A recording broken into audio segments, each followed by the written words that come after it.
Totoo kaya na Chinese talaga si Mayor Alice Guo? Ayon mismo sa mga taga-Bamban, bigla na lang lumutang ang pangalan ni Mayor Alice Guo nung eleksyon noong 2022. May nakakakilala kaya talaga sa kanya, sa sarili niyang bayan? Dahil siya nagkaroon ng negosyong babuyan, naging incorporator sa isang complex at higit sa lahat, nakapag-file ng candidacy kahit manipis ang mga dokumento niya.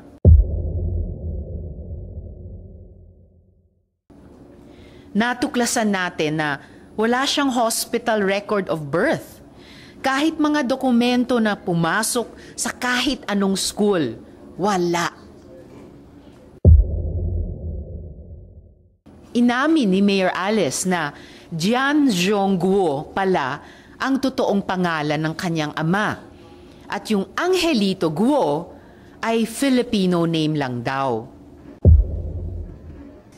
Si Mayor Alice ba at ang mga tulad niyang may mga mahiwagang nakaraan ay mga asset na pinapasok ng China sa ating gobyerno para magkaroon sila ng mabigat na impluwensya sa politika sa Pilipinas? Inimbitahan din po natin ang mayor ng Bamban para magbigay ng kanilang paliwanag. Ang mga susunod na tanong, kung totoo ang mga ito, hanggang local government lang ba ang sphere of influence nitong mga Chinese pogo? Or mayroon pang mga protector sa itaas? Okay, so ibig sabihin, di po kayo dating konsehala, di po kayo dating barangay official, di po kayo dating SK official. Opo. So basically, at least politically, parang you came out of nowhere, ma'am, tapos naging mayor kayo. Bigla, ganun. Property, ilan lahat po ang workers? Opo, Your Honor. After ko po mag-divest po, hindi ko na po alam yung exact number po. Ilang taon na po kayo nung na-register yung inyong birth? Your Honor, hindi ko pa lang po siya masyado maalala po ngayon. Okay lang, check ko po. Ano po yung bahay ninyo nung ipinanganak kayo? Hindi ko na po, Your Honor, hindi ko na po alam. Opo. So, saang homeschool provider naka-connect yung teacher ninyo? Your Honor, hindi ko na po maalala po yung pangalan po. Ang maalala ko lang po yung pangalan po ng teacher ko po. Kinilala ba ng DepEd yung pagtapos nyo sa high school sa pag-tutor ni Teacher Rubelin? Your Honor, hindi ko po alam. Na-comply po ninyo na earn nyo yung competencies sa high school? Your Honor, wala po ako malala po na mayroon pong any records po. Kailan kayo po unang lumabas ng Pilipinas? Your Honor, hindi ko lang po maalala po ngayon po. Galing yung Zoom Yuan na yan? Your Honor, hindi ko po alam. Paano nalaman ni Walter Wong yung nangyari kay Danny, alias Danny? Hindi ko na po alam, Your Honor. New and improved name of Zun Yuan, covered din ng provisional license? Your Honor, hindi ko na po alam. Overlapping directorates ba itong Zun Yuan at yung Hong Sheng? Hindi ko po alam, Your Honor. Ang sa second, third at fourth floors ng building na iyon? Your Honor, hindi ko po alam.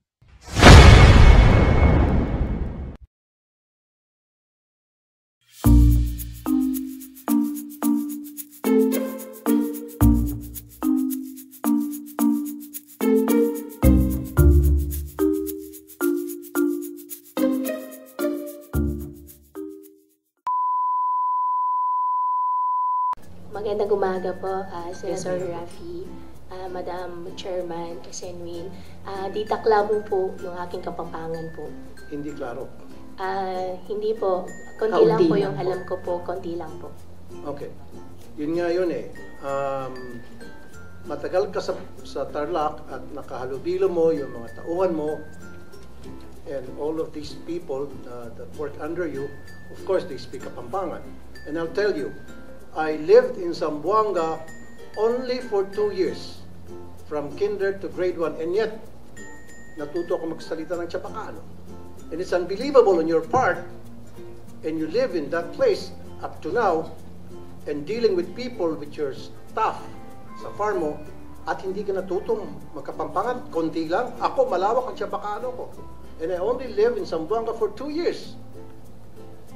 At a very early age. In your case, from start hanggang ngayon, nasa Tarlac ka, na ang primary language doon ay Kapampangan, and yet, konti lang. That's unbelievable. That's very amusing. Tell it to the Marines, sabi pa nga nila. So mamaya po, Madam Chair, Yes, marami Senator. akong katanungan na sigurado kong pagpapawisan itong si Mayor Go. Bigyan po natin siya ng tissue at saka panyo. Maraming salamat po, Madam Chair. May ibang partner si tatay nyo, pero kayo lang ang anak ng tatay at nanay nyo. Your Honor, yan po ang understanding ko po. Yan ang understanding nyo. So presumably, kung may mga kapatid ka, sila'y half-siblings at iba ang nanay nila. At ang nanay nila ang legal wife ng tatay mo. Ang tatay ko po, meron pong 3 kasama. At yung sa 3 kasama, may mga anak si tatay nyo. So half-siblings nyo. Opo, Your Honor. So, yung isa sa 3, ang legal wife ni tatay nyo. Your Honor, ay tingin ko po, kasi hindi ko po sila kasama po lumaki. So, pero ang sinasabi nyo, hindi si Amelia Leal ang legal wife ni tatay nyo. Pero siya ay nanay nyo at siya ay kasambahay ni tatay nyo dati. Yes po, Your Honor. Niredact po namin yung ilang portions ng birth certificates ni na Ms. Sheila Guo at Mr. CMN Guo dahil hindi sila public officers. Ngayon, sa mga dokumentong ito, pare-pareho kayo ng nanay nyo ay si Amelia Leal at ang ama ninyo ay si Angelito Guo. So, sa totoo, 3 po ba kayong anak ng nanay at tatay nyo? Your Honor, hindi po ako yung nag-prepare po ng birth certificate po nila. Kaya wala po akong idea po. Natanong ko rin po sa tatay ko po, after po nung last Senate hearing po, tinanong ko po sa kanya kung kapatid ko po ba yung dalawa. And he said yes po. Okay. During the last hearing, she did mention na siya po ay love child, right? Okay. Pero alam mo ba na kasal yung father mo at saka mother mo? Naitanong ko rin po sa kanya, sabi po niya sa akin, hindi po sila kasal. Bakit nakalagay sa birth certificate na kasal? Married October 14, 1982, Angelito Go and Amelia Leal. Senwi, wala pa akong idea po dun sa birth certificate ko po. Hindi pa ako yung nag-prepare po ng birth certificate ko po. You did not prepare the birth certificate. Okay, nandun na tayo. Pero at least you should have asked your father na bakit ganito. Sabi mo kasambahay siya. Eh kung kasambahay siya, eh bakit kasal kayo? Bago ka pinanganak, kasal na sila. And then lumilitaw sa birth certificate, kasal din siya. Iba-iba yung date ng kasal ng father mo dito sa mother, supposedly mother mo. So parang twice kinasal yung mother mo dito kay Amelia. Hindi mo ba tinanong sa papa mo yung discrepancy? I would have asked it, especially ikaw, mayora ka na. You didn't ask that. Your Honor, hindi po kasi namin pinag-uusapan po sa bahay. I don't think so. I don't think so. You bilang nasa public service na holding a higher office at LGU, you would have been curious. Di ba? Kasi sasabihin mo, sooner or later, ito'y mauungkat, ito'y tatanungin sa akin. kailangan ready ako sagutin yan. And I should tell the truth. And you should have anticipated the fact na ikaw ay balang araw mapapatawag sa isang hearing tulad nito. So in this case, you are not prepared. Halatang may mga butas ng my statement mo. Kasi you should have asked your father, Dad, kung ako'y love child, how come na kasal pala kayo ng nanay ko? Eh, tapos pa sabi mo na buntis lang at pagkatapos ng mabuntis, tumakas na. Umalis na yung nanay mo. Eh, hindi, lumilitaw dito. Eh, nagpakasal pa ulit yung papa mo sa mama mo. So, you should have asked that. Come on, Dad, give me a break. Tell the truth. I deserve the truth, right? Mayura ka eh. Oh, you didn't ask that? I don't believe you. Your Honor, yan po yung truth. Hindi po namin pinag-uusapan po sa bahay. Medyo sensitive po yung topic po, kaya hindi po talaga namin pinag-uusapan. But you're not interested about the history of you and your family. Well, that is very important. Sabi ko nga, tumatakbo ka at sa public office ka. Diba? So, in your case, hindi yung pinag-usapan. Are you willing to undergo a lie detector test? Yes po, Your Honor. Sabi mo, kasambahay yung mama mo, itong si Amelia Lial. So, ibig sabihin kasambahay, nagsisilbi doon sa papa mo. Sinong kasama ninyo? Kwento ba yun sa'yo ng papa mo? Habang nagsisilbi bilang kasambahay, yung mama mo sa household ninyo? Your Honor, hindi na po na-disclose po sa akin ng tatay ko. Disclose. Okay, so lumilitaw dito, amo, yung tatay mo, habang siyang amo, nandiyan yung kasambahay ninyo, naglilinis, luto sa pamalengke, kasal sila. Kasal sila, tinuturing niyang kasambahay. Kasi married, sabi rito eh. Married sila. Your Honor, as much as possible pa na ayaw ko pong sumagot po ng hindi ko po alam, pero hindi ko po talaga alam. Pero again, Mayor, siyempre tatanungin mo sa papa mo, kasambahay si mama, papa, pero kasal kayo, paano nangyari? Don't use that word kasambahay kasi pinagluloko mo lang kami. Madam, nobody will believe you. You keep stating na kasambahay. Paano maging kasambahay yung nanay mo kung sila ay kasal ni papa mo? Maliban na lang kung si papa mo ay nagsisinungaling. Sana maintindihan mo, Mayor Go. Kasi ang ginagawa mo, nililihis mo eh. Kumukuha ka ng simpatiya sa publiko eh. Kasi that's what the public really wanted to hear, na yung mga sad story, mga fairy tales, mga teleserye. Gusto mong pumunta doon eh, pero no, wag mo kami lisin doon. We know better. Okay? You cannot use that. Huwag ka magpapakaawa dito po, Mayora. Alam naman namin talaga kung sino ka. Kaya lang, it's very hard for us right now to find out. That's why we're trying to get more information about who you really are. Because we know, and everybody knows here, everybody who's listening and watching, you know in your heart, na inconsistent ka and you're lying. You're lying through your teeth. Sometimes kasi sa pagsisinungaling mo, akala mo yung pagsinungaling mo nagiging totoo na. Because sanay ka sa pagsinungaling, you've been living in a life of lying. Base po doon sa mga statements na mga binitiwan mo na sa amin. Salamat yan muna, Madam Chair. Salamat, Sen. Rafi. At ito po yung malala, Mayor. Nung pina-check ko po, wala pong record ng kasal sina Angelito Guo at Amelia Leal. Okay? So, yan ang sinasabi po ng PSA certification natin. At ito ang higit pang malala, walang birth record at all sina Angelito Guo at Amelia Leal. So, may tatanong talaga, hindi po kaya Angelito Guo and Amelia Leal Guo don't even exist? Ha? Wala ka asawa? Wala po. Boyfriend? Wala po.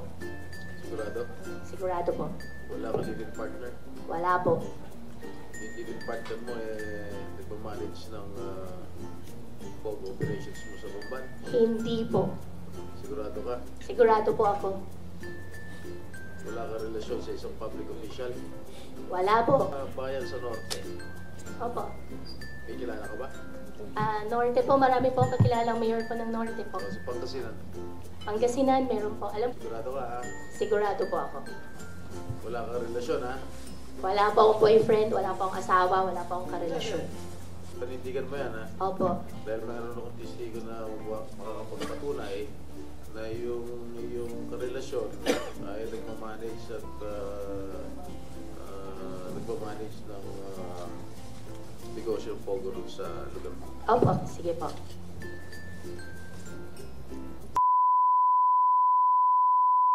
Mayor, Opo. di ba ho trabaho at tungkulin ng mga mayor na alam po ang nagaganap sa kanilang lugar?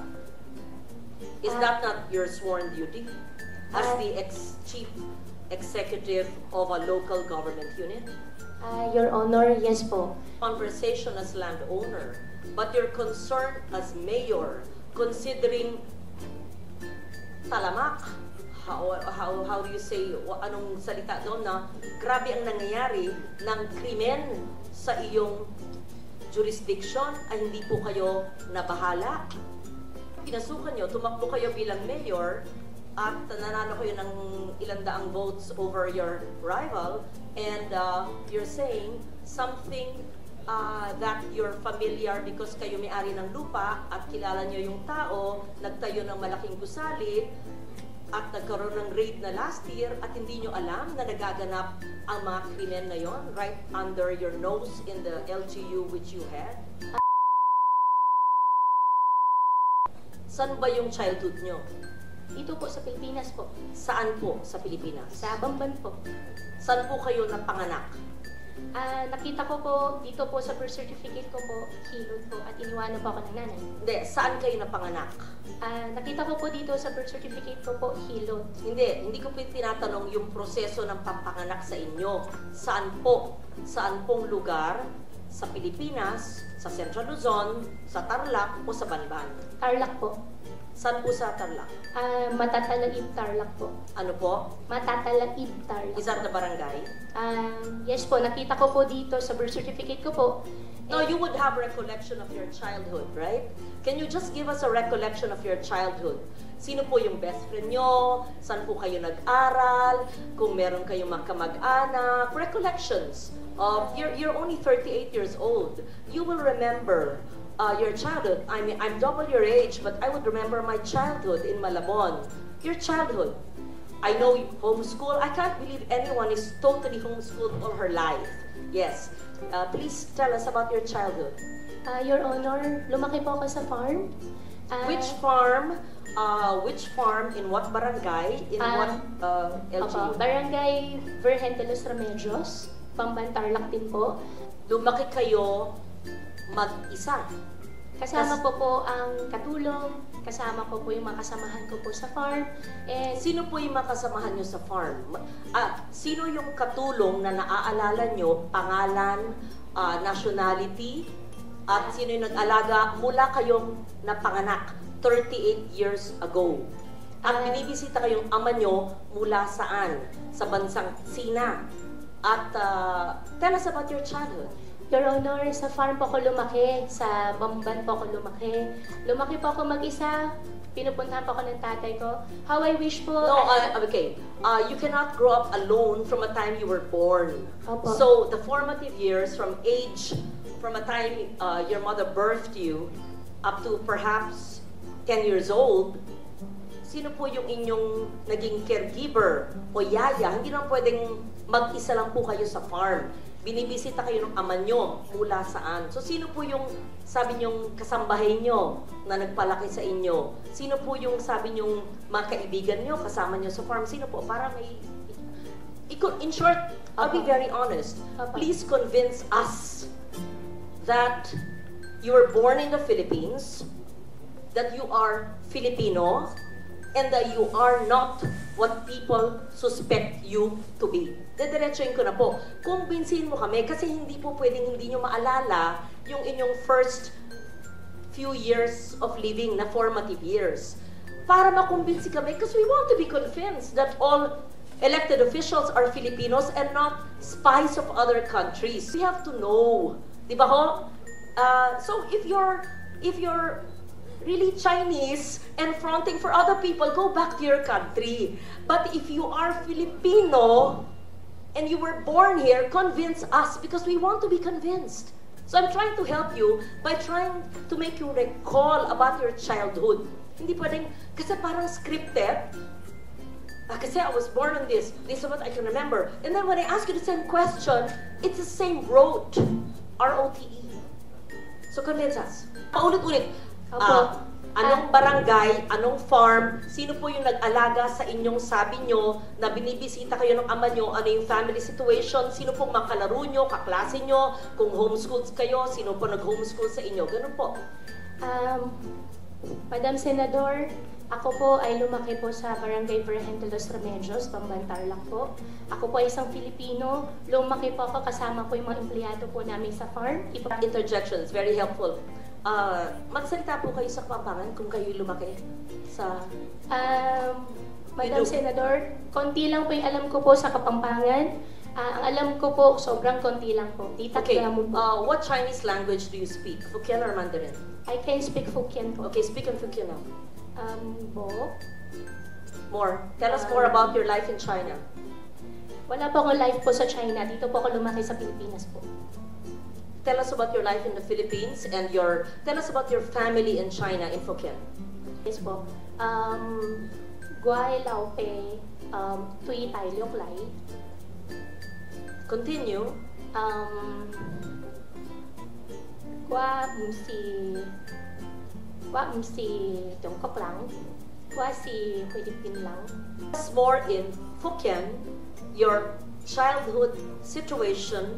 I don't want to be intrusive, and there's no reason to explain about all of us have imperfect lives, but tell us about your childhood so we get to know you better, and your Chinese playmates, if any, Filipino associates or playmates, if any, and your family in China. In Hokkien po. In Hokkien, please. We farm, want to hear you speak your language. I, There's nothing wrong with knowing languages. Yes, If you're good in Hokkien, speak it, right? For Yes, after all, your father's Chinese and you're half Chinese. Don't Madam, be ashamed of that. Pero wala po No, talaga I'm not akong alam. asking about the day you were born. Obviously, nobody knows that. Any of us. I said 86 to 205. Between the day you were born and 9 years old, you would have some recollection. Ako nga po, doble ng age niyo. Naaalala ko pa yung childhood ko na ako'y 5 years old Kilala ko pa yung grade school teachers ko Yun lang po. Huwag tayo mag-philosophy po dito. I mean, obviously, I'm not asking you, how was it when you were born? Hindi po. From 1986 to 205. Madam Senador, lumaki po ako sa farm. Kinulong po ako ng tatay. Paulit-ulit naman, parang memoryado nyo. Kasi kino-coach ka ng lawyers mo siguro. Just, magkwento, parang kaibigan. Parang nagpunta si Senador sa'yo, Mayor, kamusta na kayo? Kamusta ang buhay niyo dito? Napana kayo sa farm? How was your life when you were born? Ganun. Sino yung neighbors nyo, playmates nyo, paano yung pamilya, binibisita ka ng ama mo, ganun. Kwento lang. The first 9 years of your life, what is the first image that comes? Tell us about your farm life. Must be a charming, idyllic life, right? Opo, Tell me about your childhood, right? Tell me about childhood. I talk about my child. Yun lang. Nothing to be defensive about. You don't have to say the same thing. Basta sa farm po. Tell us about your child. Ako sa farm. Basta tell us about your child. Sa farm. Ano ba? Huwag tayong robot. Tell us about your childhood. So we're convinced that you have a childhood in the Philippines. And if we ask you to speak about a foreign language, to speak in a foreign language that you are, nabihasa ka, ay hindi, mas magaling po ako sa Pilipino. Ba't may kakaya kung magaling sa Hokkien? Kung magaling ka mag-Mandarin? Wala, maganda nga, marami ka na lengguwahe. I will leave it at that and I will ask more questions in the next